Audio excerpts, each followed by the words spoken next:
Solução é a Elete Informática. Elete Informática. Assistência técnica especializada. Computadores, monitores, notebooks, no breaks, impressoras, projetores e muito mais. Elete Informática. Rua Amando de Barros, número 1262, no centro de Botucatu. Fone 3815-2078. Elete Informática. As madrugadas da Alfa são mais que especiais. Clássicos da Alfa. Clássicos da Alfa. Aquelas músicas que fizeram parte da sua história. Clássicos da Alfa. Clássicos da Alfa. De segunda a sexta, às 2 da manhã. Aqui na Rádio Alfa FM 87,5. A rádio que te move. Clássicos da Alfa. Alfa FM. Identificação. ZYU 873. Rádio Alfa FM. Operando em 87.5. Estúdios localizados à Rua Marechal Deodoro 320. Centro, Botucatu. Rádio Alfa 87,5. A rádio que te move. Agora no seu rádio. Curiosidade máxima. Pra você que é curioso de verdade. Você sabe quem proibiu o uso de lança-perfume no Brasil? Nos anos 50 criou-se a polêmica em torno do spray que continha uma mistura de cloreto de etilha e perfume, muito usado para divertir os elegantes bailes de carnaval. Em 1961, o então presidente Jânio Quadros vetou seu uso. Você acabou de ouvir. Curiosidade máxima.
Olá, ótima tarde, senhoras e senhores. Bem-vindos a mais uma edição do nosso Alfa Resenha, que chega para mais um programa.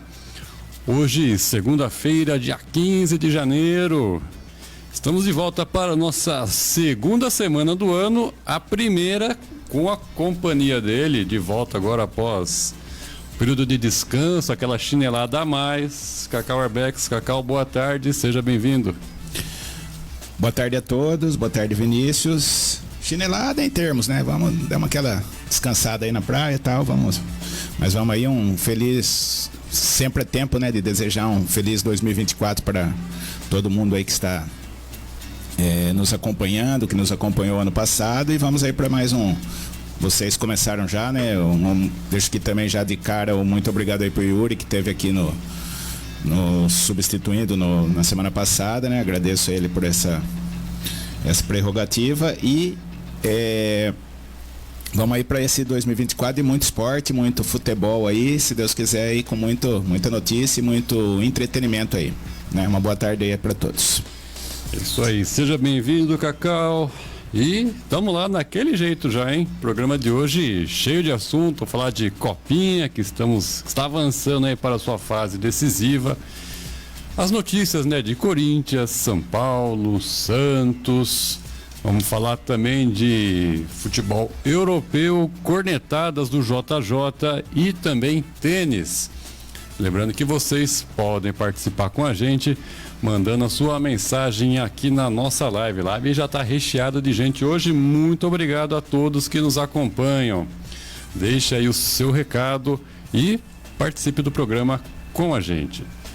Vamos lá, Cacau, começar falando de Copinha, porque 4 confrontos das oitavas de final da Copinha já foram conhecidos nesse domingo.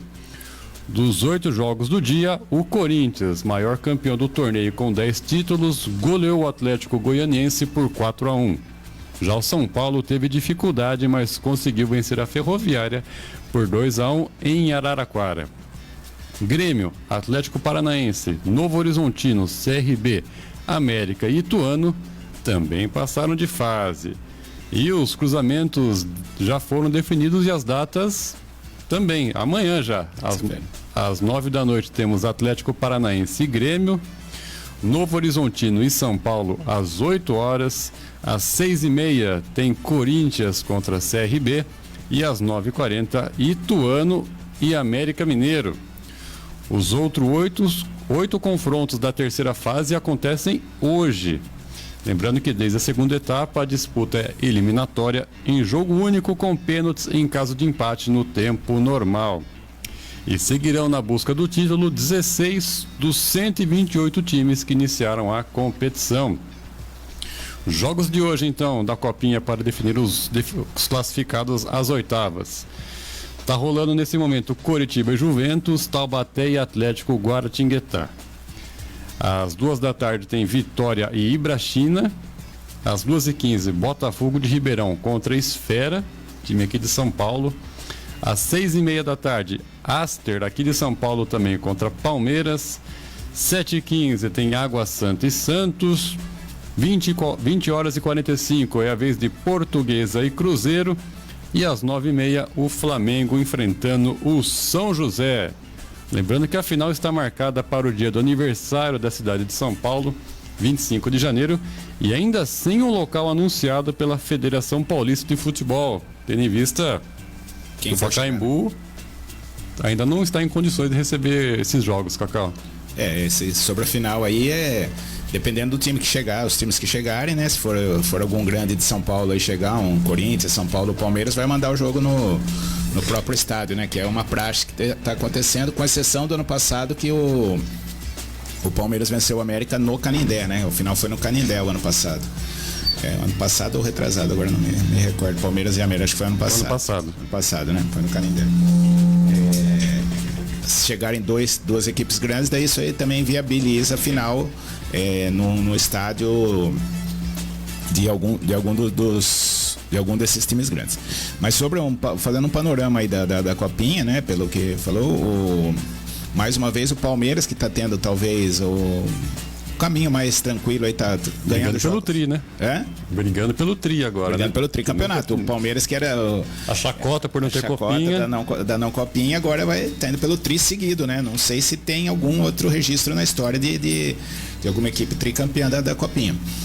O Corinthians está indo meio aos trancos e barrancos, não tá com uma campanha boa, mas ontem foi uma vitória convincente. O time do Atlético Goianiense é bom. O Corinthians ganhou bem ontem do Atlético Goianiense, e o São Paulo já está fazendo hora extra no campeonato, na minha opinião, porque teve o primeiro jogo contra um time horrível, conseguiu tomar um gol. A defesa do São Paulo é uma baba, é uma peneira essa defesa do Sub-20 aí do São Paulo. Conseguiu tomar um gol no primeiro jogo, o segundo jogo estava perdendo de 2-0, conseguiu a virada, sabe-se lá como, no finalzinho do jogo, contra equipes medíocres, né? Perdeu para a Ferroviária de Araraquara e saiu em segundo do grupo. Aí empatou com o Ceará e ganhou nos pênaltis, sabe lá Deus como também. E ontem, não sei como, um resultado totalmente injusto, ganhou da mesma Ferroviária que tinha perdido na primeira fase e passa aí para essa competição. Vai pegar um Novo Horizontino, que talvez seja uma das melhores equipes da competição, né? Apesar de não ter o nome, é uma equipe aqui do interior, né? Mas o Novo Horizontino tem feito uma campanha muito melhor que a do São Paulo e é favorito para esse jogo, né?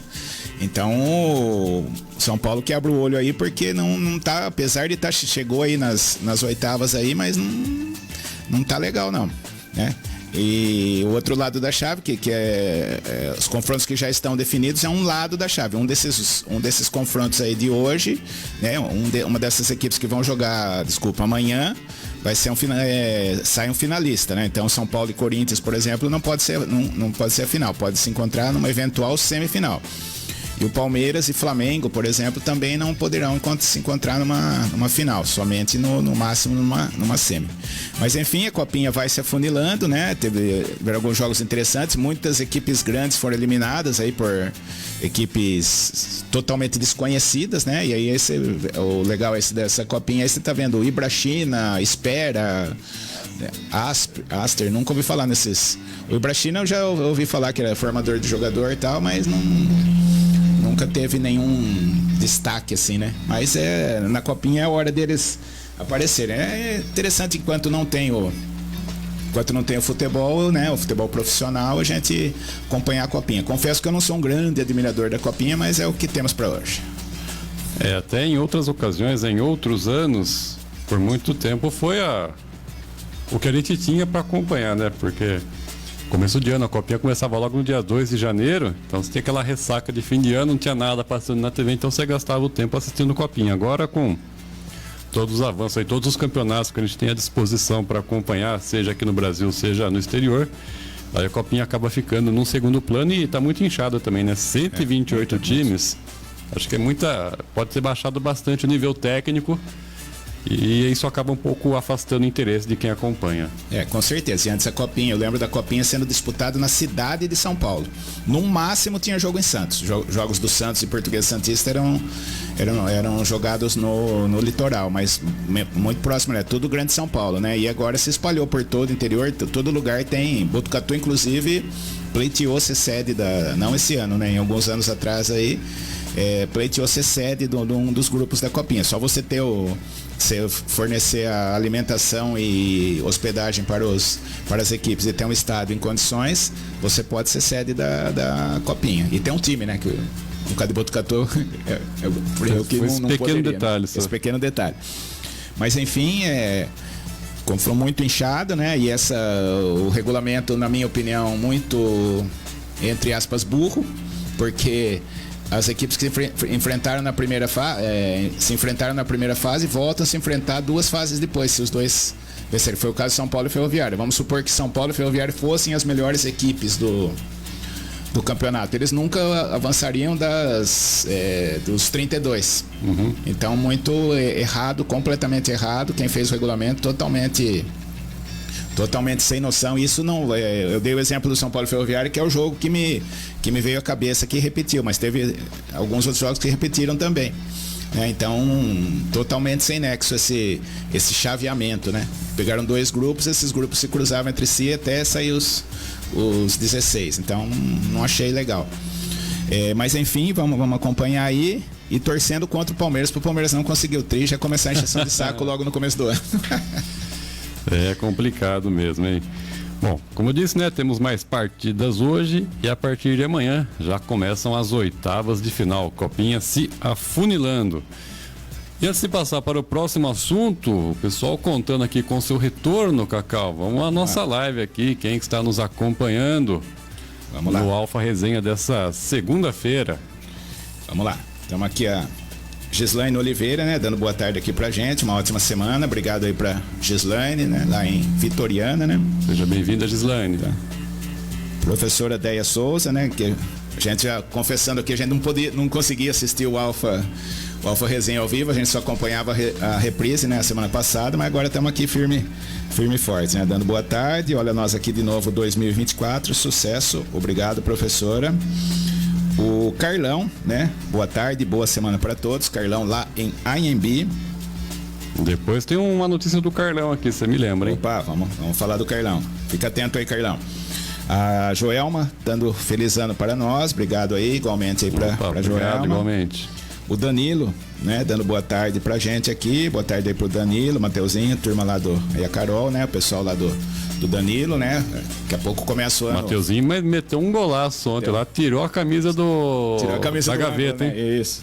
Mateuzinho, daqui a pouco começa o ano futebolístico, né? Da molecada aí, né? Tô com saudade disso aí também, né? Gislaine falando saudades, Cacau também. Gislaine, tava muita saudade de estar aqui nessa bancada, falar de futebol. Se o Vinícius deixar, eu vou falar do Zagallo, do Beckenbauer e do Dorival Júnior, que eu fiquei com muita vontade de falar. Tivemos assunto semana passada, hein? Foi assunto da semana passada. O Beto Góes dando boa tarde, ótima segunda-feira abençoada. Obrigado. Valeu, aí Beto. pro Beto, né? O João Paulo Maceran, né? Boa sorte, sucesso. João Paulo Maceran, ele que no meu início da trajetória nessa área de comunicação, eu fui convidado a participar do programa dele lá em São Paulo. Então, um abraço, JP. Ele que apresenta todas as segundas o programa JP no Lance. Valeu, João Paulo, pela participação também. Valeu então pro João Paulo lá em São Paulo, ó. Audiência chegando longe aí, né? O Yuri, né, que esteve aqui a semana passada. E boa tarde, meus amigos. Seja bem-vindo de volta, Cacau. Boa semana para nós com muita resenha. Valeu, Yuri. Um grande abraço para você também. Então tá aí. Muito obrigado a todos que nos acompanham ao vivo no nosso Alfa Resenha. Bom, falando em Yuri, vamos falar do Corinthians dele, né? Porque o Corinthians entra na segunda e última semana de preparação antes da estreia na temporada e no Paulistão, que está marcado para o dia 21 de janeiro, às 6 da tarde, contra o Guarani, na Neoquímica Arena. No último domingo, o Timão realizou o primeiro teste de ouro na estreia em 2024. Contra o União São João, time que disputa a terceira divisão estadual, o jogo treino terminou com goleada por 4-0. Olha só, hein? Gols de Yuri Alberto, Rojas e Lucas Veríssimo. E enquanto busca a formação ideal para o primeiro jogo oficial em 2024, Mano Menezes ainda aguarda por ao menos 5 reforços, sendo o ataque a principal lacuna nesse momento. A direção quer um centroavante e outros 2 jogadores que atuem pelas extremidades. Até o momento, o Corinthians contratou 6 jogadores. 2 zagueiros, o Gustavo Henrique e o Félix Torres, 2 laterais, Diego Palacios e o Hugo, 1 volante, o Ranielli, e 1 meia, o Rodrigo Garro. O clube também quer peças para a lateral direita e meio campo. E o grande desafio do início de 2024 será o entrosamento.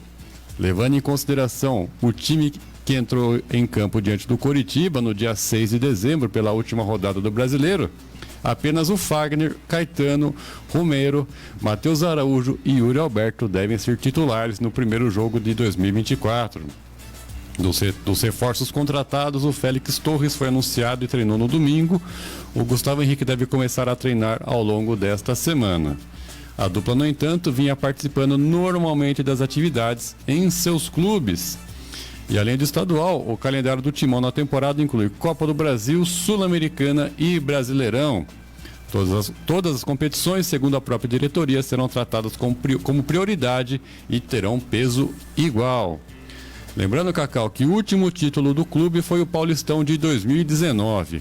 Desde então foram 21 campeonatos disputados e nenhum troféu conquistado. Então tá aí o planejamento do Corinthians para, quem sabe, em 2023 colocar um fim a essa seca de títulos que já vem incomodando a fiel torcida. Exatamente. Coincidentemente foi na gestão do Duílio, né? O Corinthians não ganhou nenhum título na gestão do Duílio. Então 2024 chega aí pro Corinthians tá tentando se reerguer. Eu sinceramente eu não gostei do modo de agir do presidente do Corinthians, né? Ele já vai... É sempre bom pensar grande, mas tem que ser com consciência, né? Porque se anunciar que tá atrás do Gabigol, por exemplo, é uma muito coisa emocionado, muito afobado. Muito afobado, porque é uma contratação de esporte, ainda mais se você anuncia, atrapalha as negociações. Não sei se ele quis fazer aquela coisa de, nós vamos pensar grande, queremos trazer, mas a partir do momento que você fala que vai trazer o Gabigol, qualquer outro jogador que você traga provavelmente vai estar numa prateleira abaixo do Gabigol. E você sabia que não ia tirar o Gabigol do Flamengo. Essa que é a verdade, né? Como agora também ficou ventilado que ia trazer de volta o Roger Guedes. Acabou de ir lá na Arábia, né? Que ele tá. Acabou de ir pra Arábia, se não me engano. Acho que foi pro Catar. Catar? Então, Foi pro mundo árabe. Foi pro mundo árabe, exato. E não vai trazer de volta. Então, mas daí logo os dirigentes também já desmentiram isso, e o Corinthians está tentando se remontar, né?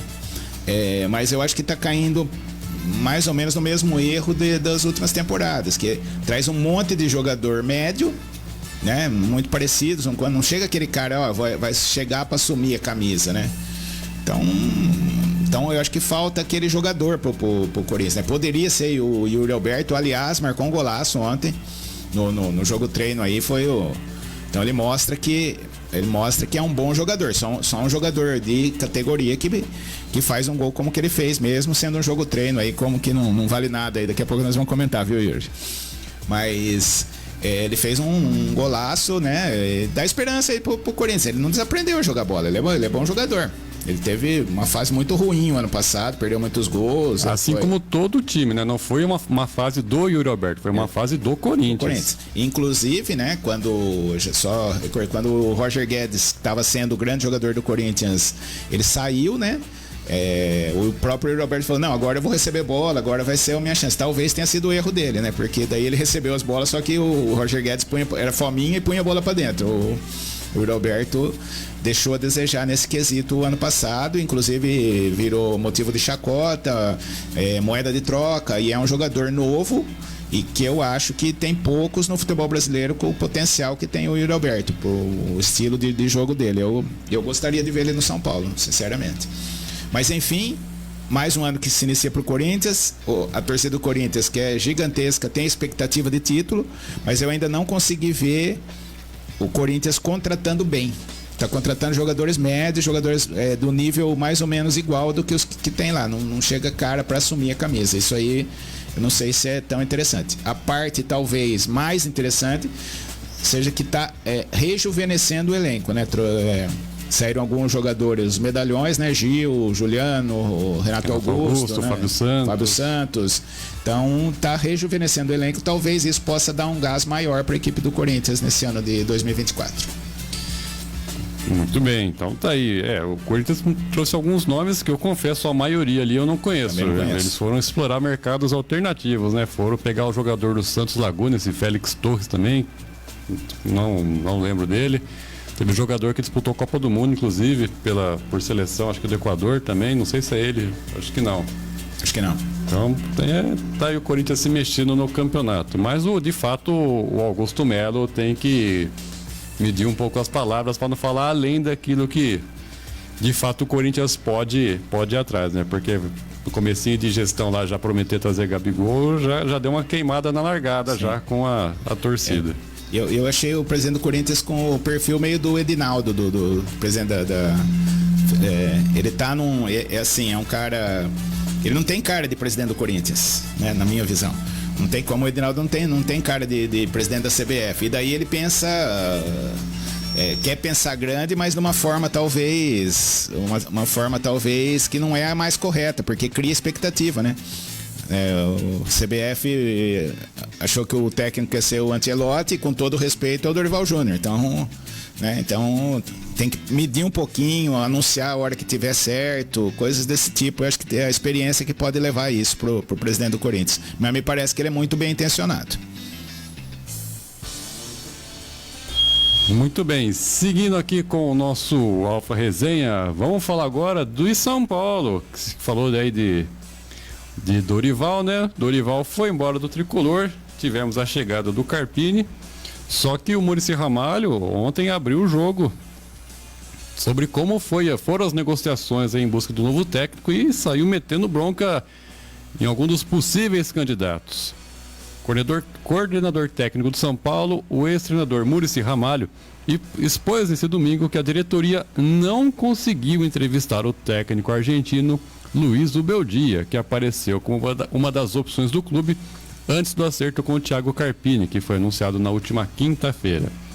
Sem clube desde que deixou a LDU do Equador, o argentino apareceu na pauta dos dirigentes que tentaram por várias vezes uma entrevista online com o profissional que dificultou o encontro. Abre aspas para o Muricy. Esse não entrevistamos. Ele marcou, depois não queria conversar, foi muito rápido. Muita pose. Pode ser daqui 2 dias, daqui a 3 dias. E a gente louco no mercado para trazer um treinador. Você vai desculpar. Aqui é São Paulo, meu filho. Não vou conversar com você amanhã. Mas ao menos conversar não é aceitar ou não. A gente queria saber como o cara é. Hoje não vai dar, amanhã não vai dar. E a gente louco no mercado. E ele todo dia isso. Isso foi uma entrevista à CNN. O Muricy Ramalho confirmou que, além do Thiago Carpini, o São Paulo conversou com o uruguaio Paulo Pesolano, ex-Cruzeiro, e atualmente no Valladolid, que preferiu seguir na Espanha.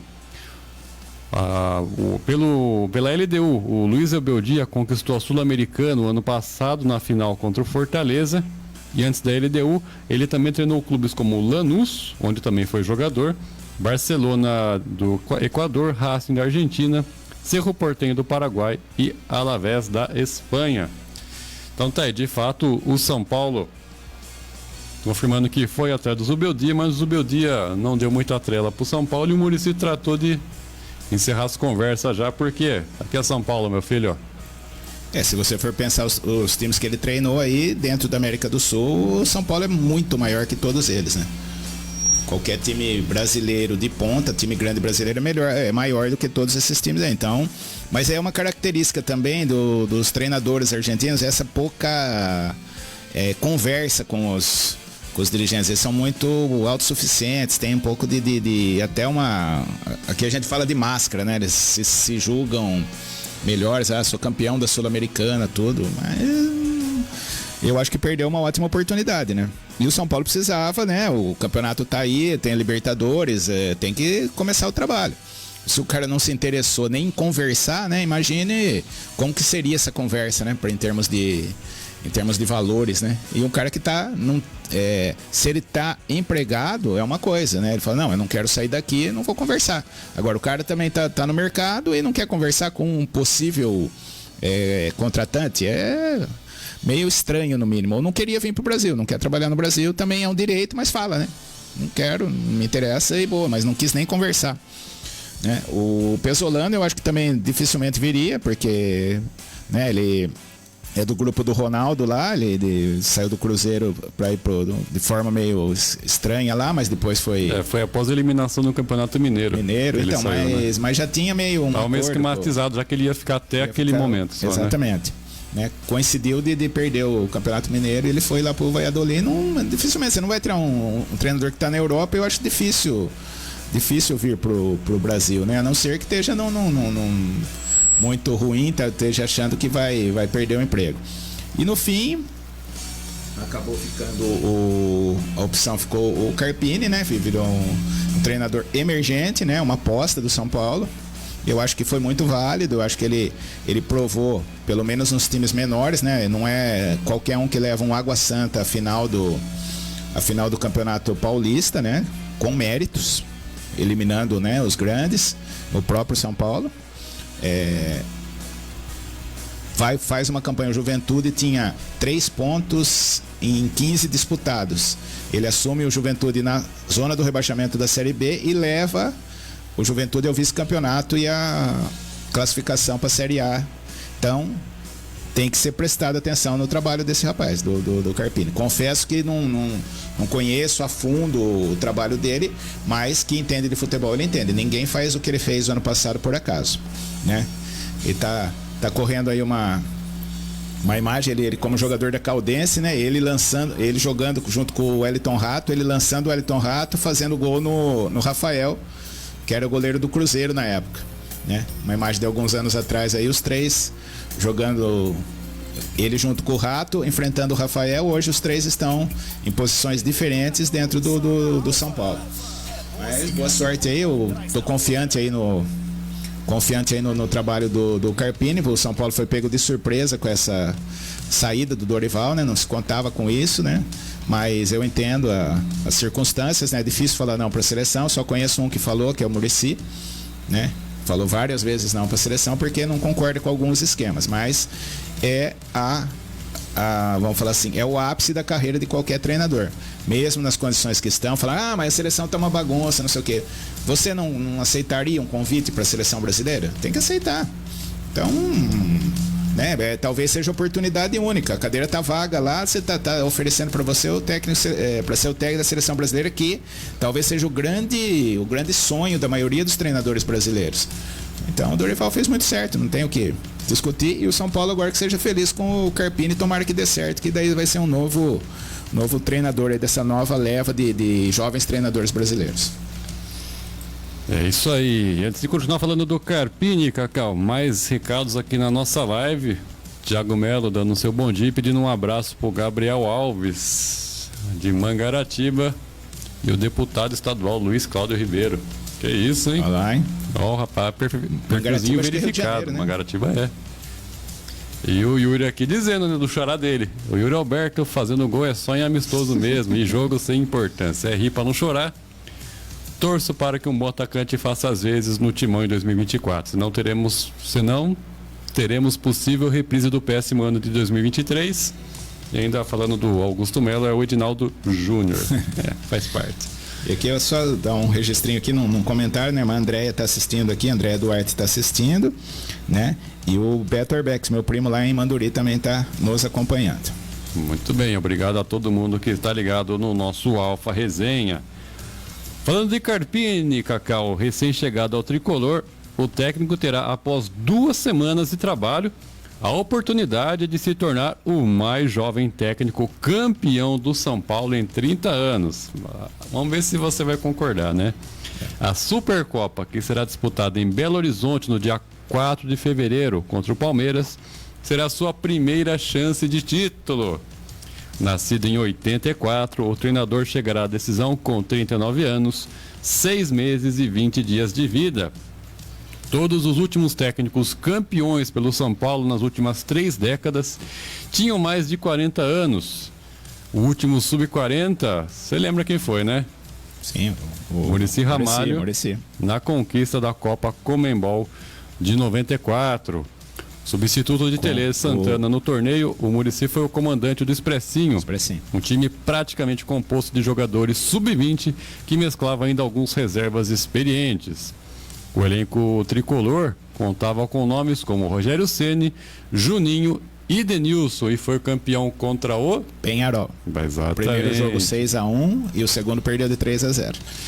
Muito bem. O Muricy, ainda jovem, com poucos meses no São Paulo, havia completado 39 anos no dia 30 de novembro de 94. E o título saiu 21 dias depois. E agora eu quero ver, hein? Se você está tão afiado assim. Vamos ver. Segundo o historiador Michael Serra, o mais jovem técnico a ser campeão pelo São Paulo foi... Não vou saber. Essa eu não vou saber. Mário Juliato, que aos 33 anos substituiu Rubens Minelli na final do Brasileirão de 77 contra o Atlético Mineiro. O Muricy Ramalho, aos 39, aparece em segundo lugar. O Vicente Feola, também com 39, é o terceiro. É uma pegadinha aí, né? Né? Porque o Mário Juliato, ele foi treinador depois, mas acho que ele nunca treinou o São Paulo. Mas ele era auxiliar do Rubens Minelli. Eu não sabia que o Minelli ficou fora da final, é verdade, estava suspenso. Foi expulso contra o Operário de Campo Grande, é verdade. Então. Essa eu não lembrava. Não mesmo. Então tá, e aí? Esse título da Supercopa do Brasil vai conferir o status do Carpini, o campeão mais jovem de São Paulo? Não concordo. Supercopa não é campeonato, gente. Supercopa é um jogo de abertura de temporada. É minha opinião. Eu não posso ser hipócrita, porque eu tô falando isso desde que começou essa porcaria aí de Supercopa. E o São Paulo nunca tinha participado. Vai participar, não tenho expectativa nenhuma desse jogo. Para mim é um jogo a mais, né? E acho que é até um risco pegar vai fazer um jogo com o Palmeiras, pode, uma eventual derrota aí, tanto para o Palmeiras quanto para o São Paulo, pode prejudicar a temporada, que foi o que aconteceu com o Flamengo ano passado. Por causa dessa derrota aí na Supercopa, ele foi meio remendadão para os outros campeonatos aí, e acabou repercutindo negativamente, né? Então, para mim, podem considerar isso, que Supercopa ser eu acho que é mais um jogo de abertura de temporada. Para mim é só isso. Não considero como título. Ganhamos a Supercopa esse ano. Nossa, que beleza. É um jogo. O outro foi vice-campeão da Supercopa. Só tinha 2. Para mim não é campeonato. Se deu um grande valor isso devido à exposição do jogo. Ficou muito tempo escanteado sem ser disputado, né? Sem ser disputado. E quando foi disputado também não se dava muito valor. Às vezes não tinha nem transmissão ao vivo. Agora, como precisa ter um atrativo antes de começar os campeonatos, com o estadual a Globo perdeu, vamos falar assim, a Globo perdeu os estaduais, não transmite mais os estaduais, ela tem que dar uma ênfase a alguma coisa, e se escolheu essa tal Supercopa aí, que pra mim não vale absolutamente nada. E eu tô falando com o São Paulo participando, hein? Não vou comemorar uma eventual. Eu comemorarei uma vitória sobre o Palmeiras, aí seria interessante. Mas não o título da Supercopa, não me consideraria campeão. Muito bem, então tá aí a opinião de Cacau Arbeck sobre a Supercopa e também sobre o possível título do Carpini à frente do Tricolor. Não é título, meu Deus. Bom, teve resposta aqui na live, Cacau. Vamos lá, não, o Betinho mandando aí as palminhas aí, tá nos acompanhando. O Betinho que conhece bem do futebol corintiano lá, igual o pessoal de Manduri, ele e os irmãos dele, todos corintianos lá de Manduri. Um grande abraço aí pro Betinho e o pessoal de Manduri. E o Gabriel tá aqui também, né? Boa tarde, turma, boa semana. O homem, o Demalac, chegou ao nosso programa. Seja bem-vindo, Gabriel. Fala agora do Santos, Cacau, que poderá ter um novo patrocinador master nessa temporada. O clube recebeu no último sábado uma oferta para a área mais nobre da camisa. E caso a negociação se concretize, os valores serão os maiores oferecidos na história do Peixe. Pela cláusula de confidencialidade, o Santos mantém em segredo o nome do interessado. Segundo foi apurado pelo GE, a empresa interessada, que novidade, é uma casa de apostas. Agora, a diretoria santista vai acionar a Blaze, atual detentora do espaço, para saber se a empresa irá cobrir o valor oferecido. E se isso não acontecer, a multa rescisória deverá ser paga e esse novo patrocinador então assumirá. O Santos acertou com a Blaze como principal patrocinador em abril do ano passado. Esse site, que também é um site de apostas, firmou um acordo de 2 anos no valor de 45 milhões, sendo que 25 milhões foram antecipados à vista e o restante é pago em 23 parcelas mensais de R$ 869 mil. Em agosto de 2023, durante o depoimento na CPI das pirâmides financeiras, na Câmara dos Deputados em Brasília, o então presidente Andrés Rueda revelou detalhes do contrato. O presidente do Peixe confirmou que a NN Consultoria, empresa do Neymar pai, foi o responsável por intermediar o negócio. E de acordo com o mandatário do Peixe, a empresa do Neymar pai recebeu 10% do valor em um comissionamento pela intermediação. E durante a entrevista coletiva na última segunda, o atual presidente do Santos, o Marcelo Teixeira, disse ter estabelecido como meta para o setor de marketing que o clube, no mínimo, mantenha os valores arrecadados com patrocínio na última temporada. Tá na moda agora, né? Casas de apostas, sites de apostas. O Santos já é patrocinado por uma, recebeu proposta de outra. Vamos ver no que vai dar. O Corinthians anunciou recentemente também, né? O vai de Bet também. Flamengo. Já tem uma coisa meio esquisita, meio nebulosa nessa negociação. Mas é isso, Cacau. O Santos tentando fechar o maior patrocínio da sua história, disputando uma Série B, quem diria? E sem disputar a Copa do Brasil também, né? Só o Paulista Série B. Mas isso é a moda, entre aspas, né? O caso de apostas. Hoje é São Paulo, Corinthians, o Vasco também. O Vasco também fechou um patrocínio grande de caso de apostas, e o Flamengo, né? Que são os 4 maiores patrocínios, fora o Palmeiras, que é o único que tem a ricona do pedaço aí, que não é casa de apostas, né? Mas os outros... Mas disse que cobriria a proposta desse documento, né? Se mostrasse o documento, né? Esperta, né? Mas aí o Santos tem que ir atrás disso, né? Tem que ir atrás do dinheiro, né? Eu não sei como que vai ser o futuro dessas casas de apostas agora com a taxação, né? De impostos sobre as apostas, né? Regularização a partir de agora de 2024. Isso aí pode complicar um pouquinho esses valores aí, pode diminuir, apesar que não vai sair do bolso vai deixar de entrar só, né? Mas vai indiretamente quem vai pagar são os apostadores, né? Mas enfim, o Santos tem que se virar, né? Tem que se virar, e se conseguir um patrocínio desse naipe aí para uma Série B, tem que bater palma aí pro Marcelo Teixeira, que acho que tá se virando, né? Eu acho que ele tá, vamos falar assim, ele tirou a bunda da cadeira e tá tentando recuperar o tempo perdido para trazer o Santos pro lugar que ele de onde ele nunca deveria ter saído, né?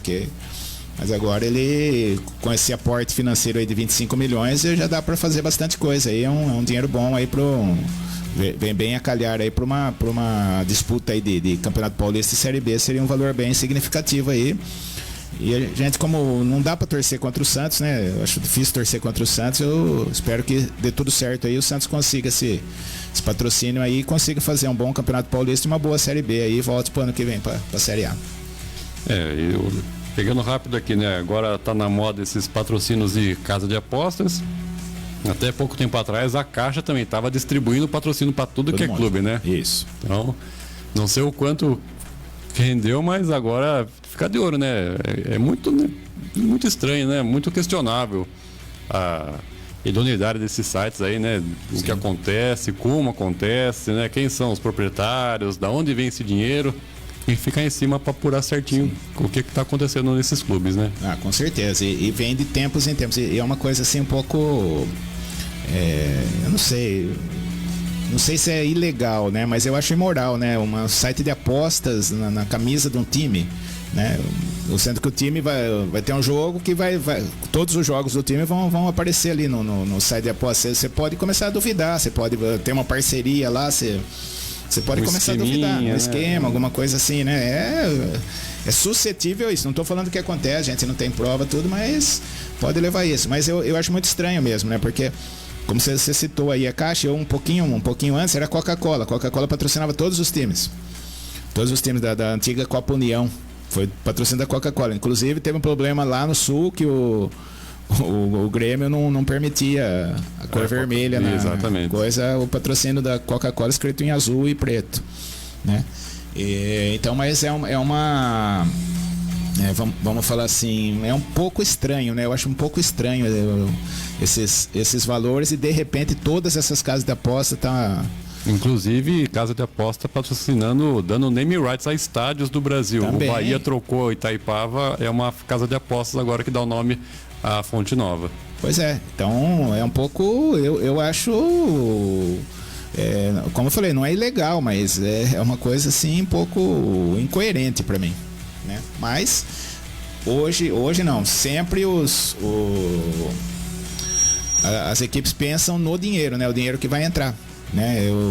Agora nas férias aí eu acabei assistindo o documentário do Castor de Andrade, né? Na época do Bangu lá, então era maravilhoso. Pagava o bicho jogador todo em dinheiro vivo, né? E o jogador não queria saber, ele ia lá uma caixa de sapato com dinheiro, o cara sabia, eu sabia que era da contravenção, sabia que era um negócio ilegal e o cara punha o dinheiro no bolso. Aí não tá cometendo nenhum crime, né? Mas você fala, pô, um dinheiro e pelo que a gente não tem nada, é tudo muito obscuro, né? Mas tem morte no meio, tem morte de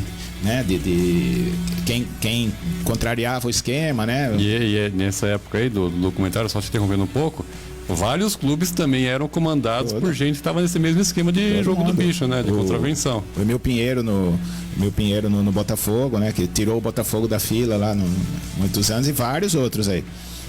Era escola de samba e... Escola de samba, então, era... Quem puder, assista Dr. Castor. Dr. Castor, sensacional. Documentário sensacional. E falando, e assim, as duas versões, né? O Castor, o paizão dos jogadores, que todo mundo adorava, os jogadores adoravam, o pessoal que... E os jornalistas e a Denise Frossard, que era a juíza que condenou os bicheiros. Essa mulher, na época, né? Eu lembro, não sei se você acompanhou... Não, você não acompanhou, né? Mas...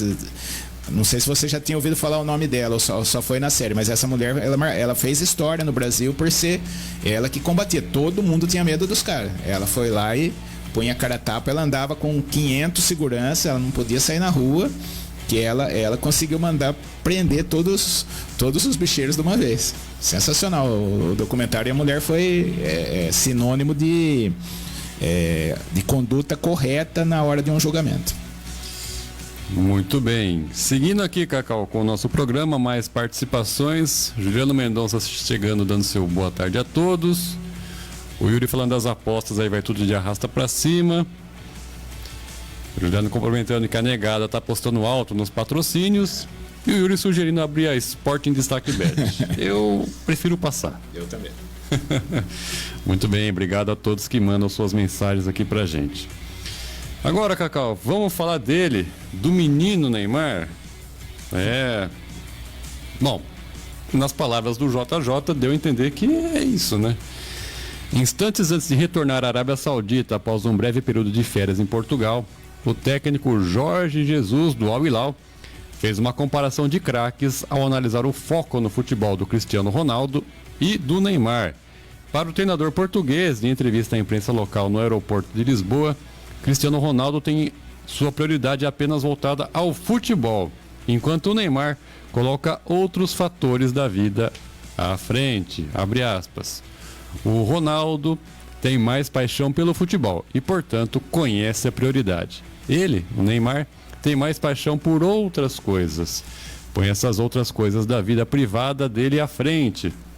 Mas como jogador é fabuloso e como homem eu tive 1 mês e meio com ele, me surpreendeu positivamente com tudo. Fecha aspas. Neymar e Jorge Jesus tiveram pouco contato no Al Hilal. O craque brasileiro lesionou o joelho no dia 18 de outubro durante o jogo das eliminatórias da Copa contra o Uruguai e está afastado dos gramados desde então. Mesmo sem o Neymar, o Al Hilal segue dominando o campeonato saudita. O time tem 53 pontos e segue liderando a competição de forma invicta, 7 pontos à frente do Al Nassr, que é o time do Cristiano. E na fala do Jesus, ele também elogiou o Neymar, a quem o chamou de fácil de liderar, doce e compreensivo. E disse que o time, mesmo com uma boa vantagem no campeonato, perde qualidade sem o brasileiro. O próximo compromisso do Al Hilal é hoje, segunda-feira, contra o Al Raed. E já o Neymar só tem o retorno aos gramados programado para o meio do ano, Cacau. Então tem isso, é cirúrgico, né? O Cristiano Ronaldo é um jogador de futebol, pensa em jogar bola. O Neymar... Sim. Também joga bola, mas tem outras atividades ali no seu cotidiano. Na verdade, o Jorge Jesus não falou nada diferente do que todo mundo pensa, né? A maioria das pessoas pensa. Mas eu vou colocar uma questão aí. Eu acho que deu muita ênfase a essa comparação. Mas ele, na entrevista, daí eu vi a entrevista, ele elogiou muito o Neymar. Ele falou quase 5 minutos elogiando tudo aí que foi colocado e muito mais ainda. Ele elogiou, falou, não, cara tranquilo, adorei trabalhar com ele, muito bom jogador, é diferente, maravilhoso, papapá. Só que ele prefere algumas coisas do Cristiano Ronaldo. Eu acho que o Jorge Jesus quis uma polemiquinha aí, né? Uma polemicona, né, na verdade. Ele quis colocar, deu certo, porque só se falou desse final da entrevista. Que ele elogiou pra caramba o Neymar, daí no final ele deu esse... Se ele quis causar polêmica, ele foi perfeito. Se ele não quis, era desnecessário ter falado, né? Não precisava ter falado isso. Principalmente no momento que o Neymar tá fora de jogo, não tem como... Não tem como, vamos falar assim, ele se defender se dentro do campo. Mas enfim, eu acho que ele não falou nada diferente do que se pensa. Acho que não tem... que a gente sabe que ele é um grande jogador, porém fora de campo ele deixa a desejar. E que o Cristiano Ronaldo é um grande profissional, né? Um grande profissional, o cara se dedica, tanto que ele tem muito mais idade que o Neymar e parece que ele está muito mais em forma do que o Neymar. Não tem grandes contusões, não tem coisa, continua fazendo 50 gols no ano. Então não tem 38 ou 39 anos. Não tem o que dizer dele. Então a comparação é até injusta, né? Porque o Neymar em nenhum momento, como o Ronaldinho Gaúcho, mesma coisa, Ronaldo Fenômeno, mesma coisa, Adriano, se a gente for pensar, preferiu a vida fora do campo e foi a opção deles, né? É fácil pra gente julgar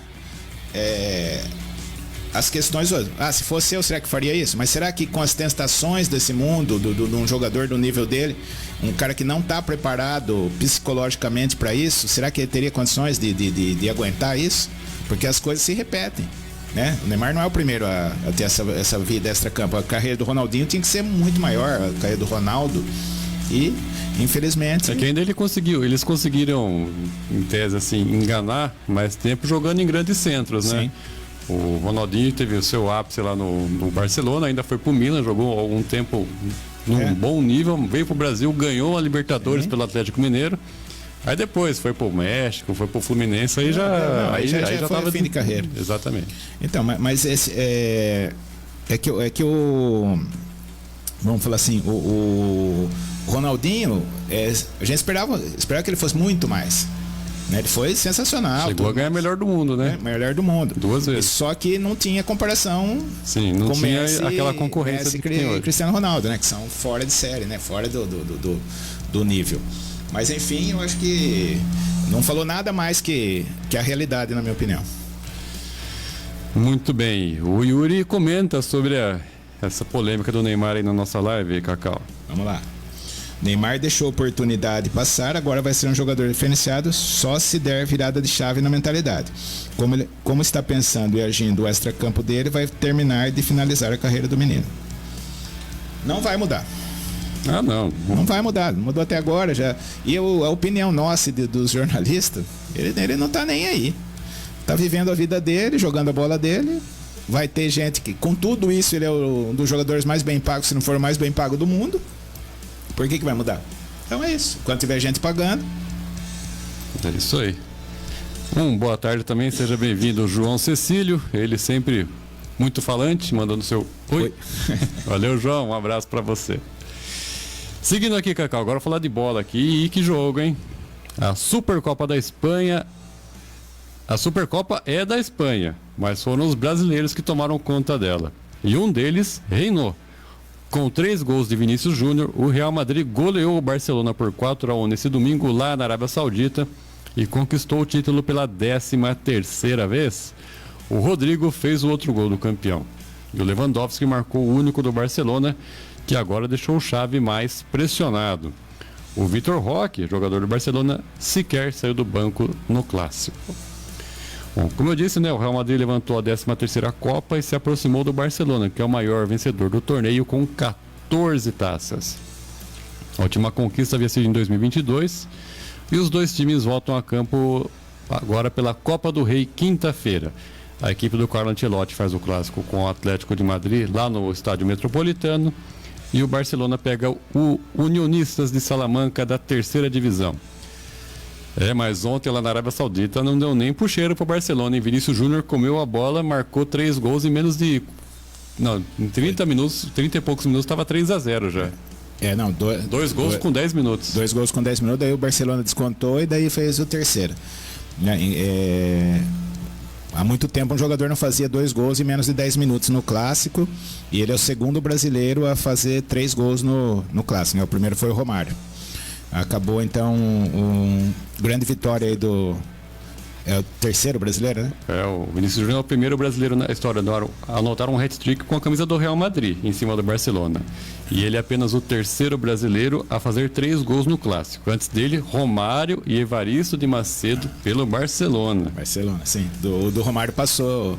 Ontem passou um 5-0 eu lembro desse jogo, 5-0 do Barcelona no Real Madrid. Mas grande atuação do Vini Júnior, né? Pegou a camisa 7 do Cristiano Ronaldo e assumiu o protagonismo. E mais uma vez no final tem polêmica com ele, né? Polêmica com ele lá, teve uma confusão ali no fim do jogo. E destacar também o golaço do Ibrahimovic, né? Pegou uma... Lewandowski.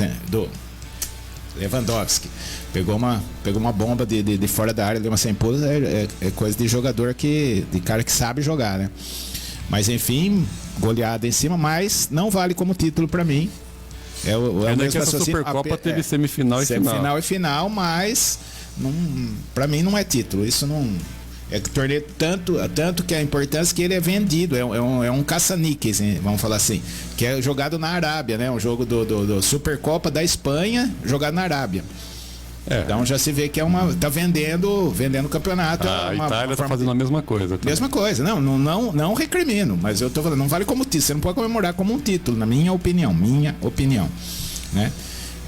Se vale se pro Brasil não é, lá também não é. Mas o que vale foi a atuação. A gente vê um Real Madrid e Barcelona, sempre é bom, né? E essa atuação aí dos brasileiros, principalmente do Vini Júnior, que acabou com o jogo. Muito bem, é isso aí. Ele que foi muito bem ontem e chamou para si a responsabilidade.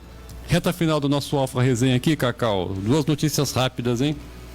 Falar de tênis. A Bia Haddad, atual número 12 do mundo, estreou com vitória no Australian Open nesta segunda-feira.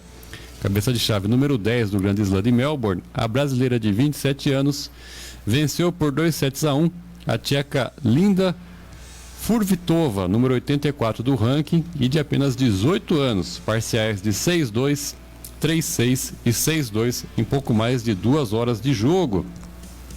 E na segunda rodada, a Biadade terá pela frente mais uma jovem, hein? A russa Alina Korneva, de 16 anos, número 179 do mundo, que furou o qualifying e passou de virada pela espanhola Sara Sorribes Torno na estreia. As duas tenistas nunca mediram forças no circuito mundial do WTA e essa é a 4ª vez que a Biadade alcança a segunda rodada do Australian Open e vai em busca pela primeira vez de avançar à 3ª rodada. Eu acompanhei essa partida hoje cedo. Primeiro set a Bia foi muito bem, dominou com facilidade. Segundo set, a sua adversária tcheca conseguiu surpreender, né, vencendo. Aí no terceiro ela voltou a cabeça no lugar e conquistou a vitória sem grandes dificuldades, Cacau.